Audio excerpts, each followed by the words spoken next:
Where's my daughter? The winged witch is hungry, and the Beldham never sleeps.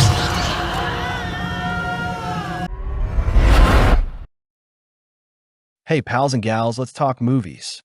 And today we're diving into a new indie horror film that's been generating some buzz, The Beldham. This is a movie that sits squarely in the postpartum horror subgenre, following a struggling new mother named Harper, played by Katie Parker, who moves into her mother's creaky, old farmhouse with her infant daughter. She's recovering from a psychotic episode where she nearly walked into traffic with her baby, and she's hoping for a safe place to heal. But, of course, this is a horror movie, so that safe place quickly becomes a prison as she begins to battle a generation's-old presence lurking within the home, something that threatens not just her sanity, but the very life of her child. Right off the bat, I have to give a ton of credit to Katie Parker, who delivers a truly phenomenal, transcendent performance at the center of this film. She carries the entire movie on her shoulders, and she is completely believable as a woman torn between the overwhelming love for her newborn and the terrifying fear that she might be losing her mind.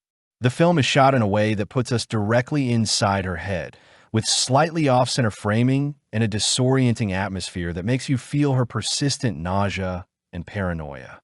You are never quite sure what is real and what is a product of her fractured mental state, and Parker sells that ambiguity perfectly. The dynamic between Harper and her mother, Sadie, played by Patricia Heaton, is the core of the film's drama. Their relationship is fraught with passive aggression and a history of tension that feels very real. Sadie is not a warm, comforting presence. She's borderline abusive, constantly questioning Harper's fitness as a mother and dismissing her fears. This creates a wonderfully claustrophobic setting where Harper feels utterly trapped and unheard. Adding to the unease is a mysterious live-in aide named Bet, played by Emma Fitzpatrick, whose excessive warmth feels suspicious, and Sadie's new boyfriend, Frank, played by Corbin Bernsen, who is quietly stern and unsettling. Where The Beldham truly excels is in its atmosphere and its emotional core. Director Angela Gulner, in her feature debut, shows a really strong feel for pace and tone. The setting of this half-renovated, dusty farmhouse is a classic horror location used effectively here. There's a recurring motif of blackbirds gathering around the property that Harper alone seems to notice, and it creates a persistent sense of dread. The score by Stephen Limbaugh is also a standout, a beautifully disconcerting piece of music that really gets under your skin. Now let's talk about the horror elements, because this is where the film becomes a bit of a mixed bag. For the most part, the movie works better as a psychological drama about postpartum depression and inherited family trauma than it does as a straight-up scare fest. The horror relies heavily on very conventional, almost cliched tropes. We get characters being pulled by an invisible force, mysterious bruises appearing on arms, and the sudden appearance of a ghastly old woman figure. If you're a seasoned horror fan, you've seen these tricks before, and they don't always land with the impact they seem intended to have. There are moments where I wish the film had trusted its incredibly strong atmosphere and performance a bit more, rather than falling back on these more familiar genre beats. I also have to mention that Patricia Heaton's performance was a bit of a sticking point for me.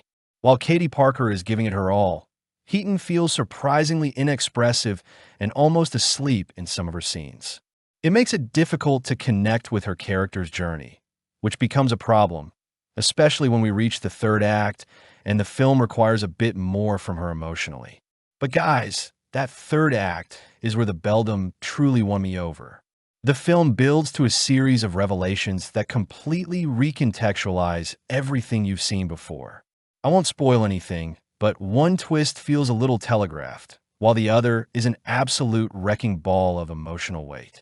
It's here that the film's themes of inherited trauma, the painful and joyful burdens of motherhood, and the deep connections to our family's past come crashing together in a way that is both genuinely haunting and deeply moving. It elevates the entire movie and makes you look back on Harper's struggle with a whole new perspective. The Beldham is not a perfect horror film. Its scares can feel derivative, and one of its key performances doesn't quite hit the mark. But it is a thoughtfully crafted, emotionally resonant drama wrapped in a horror package. It's a film that has something to say, and it says it with a powerful final act that will stick with you. The atmosphere is thick, the lead performance is award-worthy, and it marks Angela Gulner as a director with a very bright future. I'm giving The Beldham a 7.5 out of 10. All right, that's my take. Let me know what you thought down in the comments below. I'd love to hear how you felt about this one. I hope you enjoyed this review.